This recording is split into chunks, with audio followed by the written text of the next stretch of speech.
Hello everyone, welcome to Love and a Little Magic, the podcast about life magically. I'm Fairly Theta.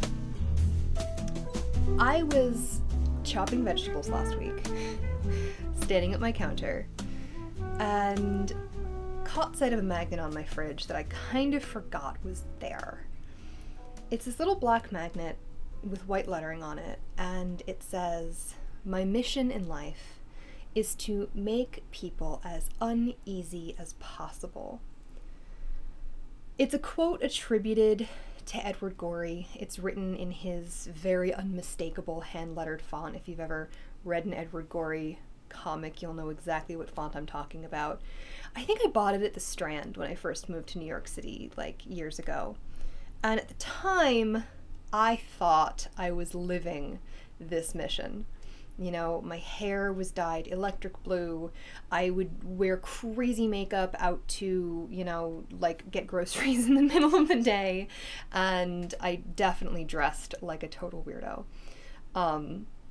But that was kind of it. Like, if I'm being totally honest, the only transgressive behavior I was engaged in was turning myself into a poison dart frog every time I left the house. And that's not really anything, Imposing on people's line of sight is not exactly making them uneasy. Certainly there were people who were quite uneasy with the way that I looked, my parents among them. But, if we're being real, it wasn't like I was behaving any differently than I do now. I apologized for everything. I, was as polite as possible. I, deeply empathized with everybody's polite ever. And now that I think about it, as I was chopping Brussels sprouts or yams or whatever it was, and I was kind of mulling over this mantra in my head, I realized that I probably make people more uneasy now than I did then, with normal hair and totally acceptable clothing and, very neutral makeup. And that's because now I say what I mean. Most of the time. If you're watching this, listening to this, around when I post it, this week we have both the Aquarius new moon and we have Mercury station direct in Capricorn, after what feels like a very, very, very long retrograde. And as I was kind of putting together my forecasts for, the season and also the week, I've actually begun writing a weekly forecast. If anyone is not on my newsletter list, thatastrologer.substack.com, every Monday a horoscope goes out for the week ahead. And this week, these are definitely themes that come up. Aquarius is a sign of both the collective, but also of the revolutionary.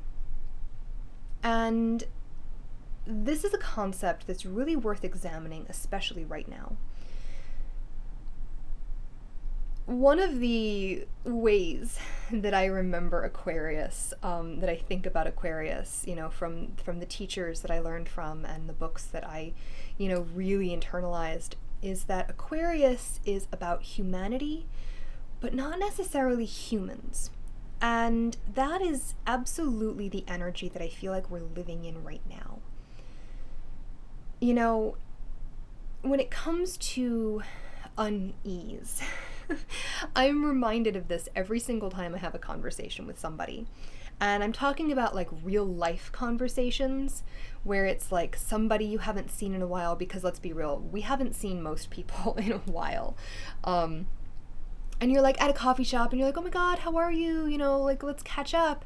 And at some point, it just devolves into this, like, predictable nonsense. And someone will say, like, oh my God, it's been crazy, right? And you're like, oh my God, yes, so crazy.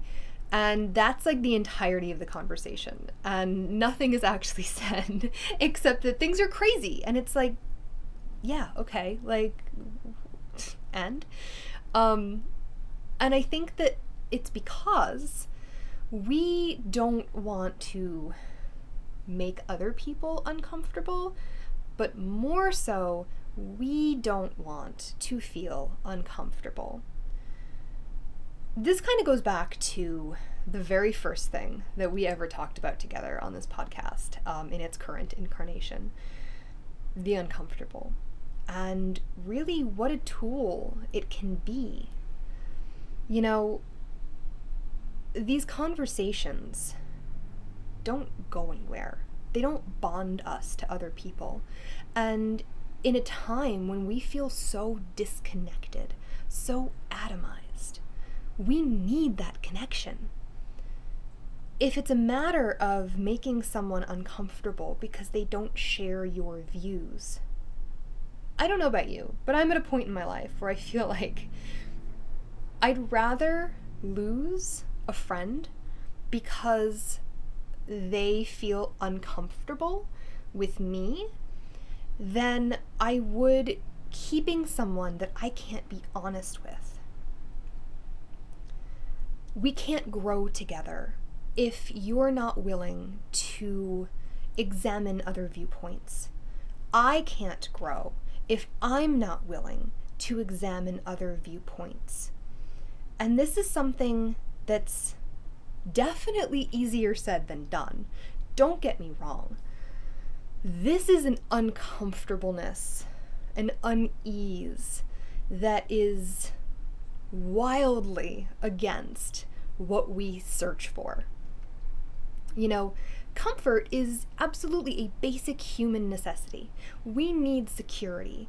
And more than ever, I feel like we have to fight for everything. We have to fight for financial security. We have to fight for home security. We have to fight for security of identity. You know, all of these things are like battles every single day. Like, I am exhausted by the end of the day just like doing basic adult tasks. It's amazing that anybody gets anything done, because just being an independent human being is exhausting because everything's a fight. And now we've entered this very strange space where even social interactions are a fight. To have anything said is a fight.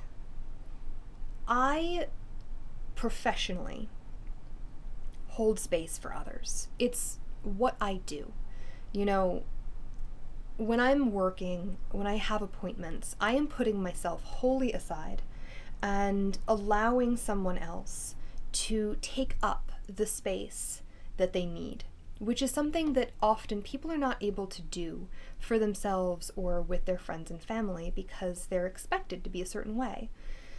So I hold space for others, and when it is allowed, when I feel that it's appropriate, I might encourage them to look at parts of the situations that they find themselves in and examine not only how they feel about it, but what they actually want from it, how they got there, how they can change it. These are all very uncomfortable concepts. But I've also found that in my personal interactions, it's very difficult to have this kind of exchange with others outside of a professional setting. You know, everybody is very much occupied with what they are uncomfortable with, and given space, given openness, they will gladly tell you about this discomfort. But very rarely from a place of any understanding. We need to be able, as people, as human beings, to discuss these uncomfortable truths, these uncomfortable situations in life, without worrying about how the other person feels about it. That's not to say attack other people or purposely shove discomfort in their faces, rip away their sense of security. That's not what I'm saying at all. But we need to be able to sit together in a sense of discomfort, of unease, and examine why. What is it about it? What is it about the energy of the situation that makes us uncomfortable? And how can we maybe resolve that? Whether it's individually pooling our intellect, our experiences, or together as a group, as a community. I'm gonna share an uncomfortable truth right now, and that is that community, which is absolutely a buzzword right now. You know, I'm seeing everybody and their dog talking about rebuilding community because it is something that is totally absent in our society right now. It can't happen if we're not willing to examine the discomforts that we experience together. And this only happens through free exchange. We need to feel secure enough to discuss our experiences. And I think part of this only comes from feeling heard. If you feel that your experience is being validated, if you feel that your experience is being observed, you're more willing to observe and experience and validate others. This is the only way that we come to a place of harmony, that we come to a place of comfort together. It's not easy. It's not easy, but I think the biggest hurdle, first and foremost, is being okay with discomfort. You know, there are plenty of situations that make me very uncomfortable. I have absolutely been in spaces with people who will gladly share their experience of life that not only can I not remotely relate to, but goes completely counter to the things that I value in my own experience.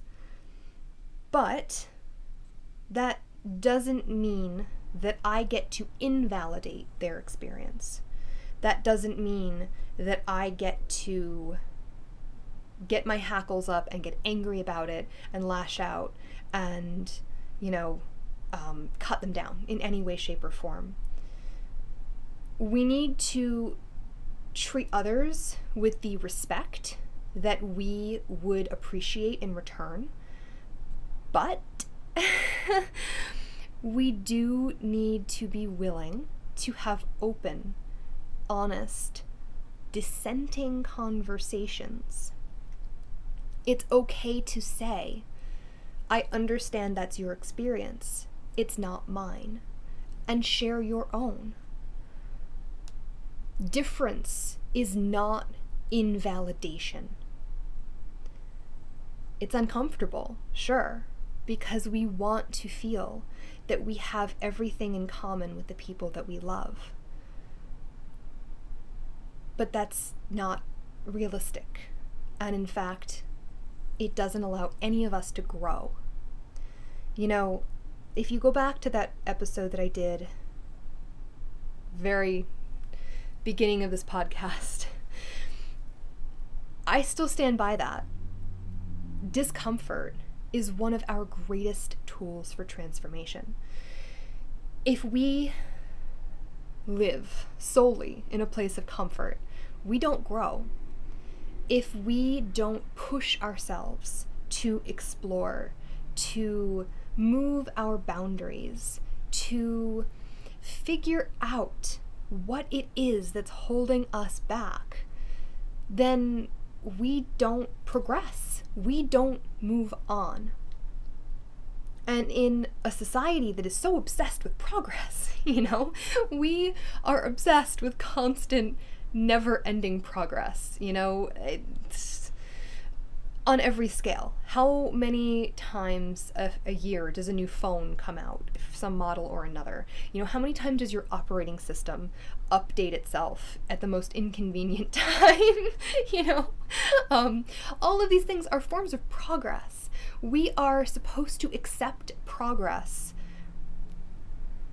at every turn, and yet we rarely personally progress,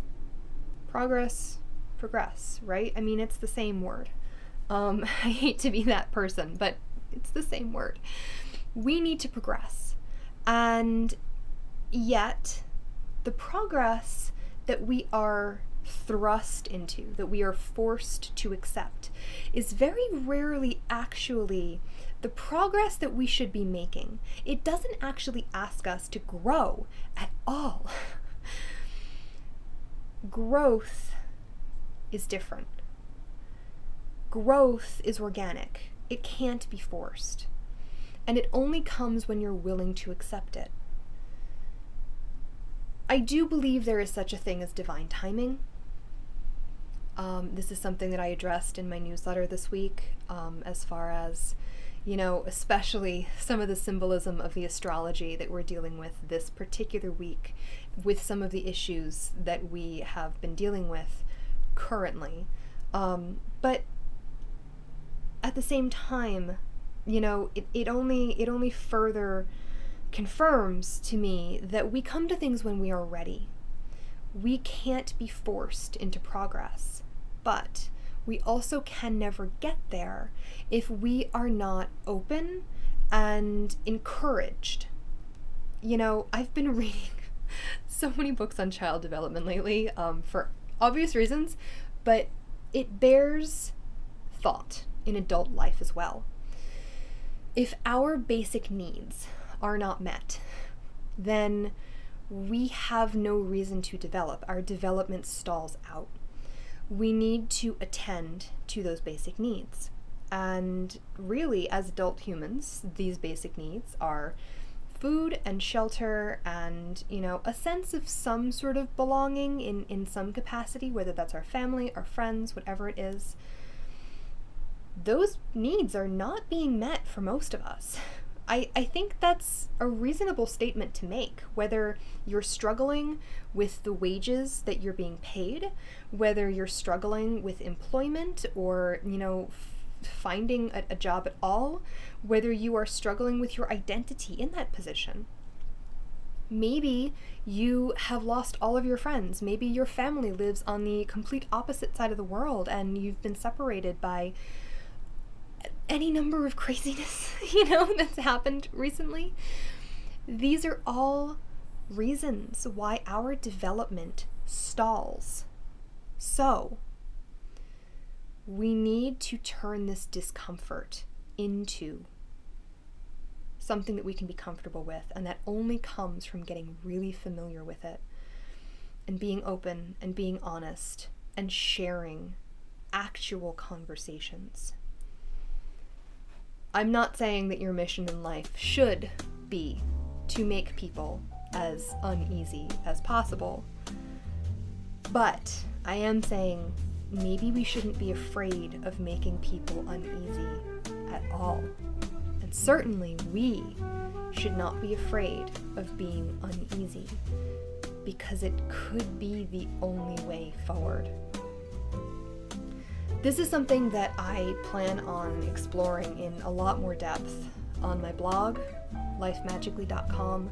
I've actually had a draft going about this for, oh my god, like 2 weeks now. No, 1 week, because I just remembered this magnet existed last week,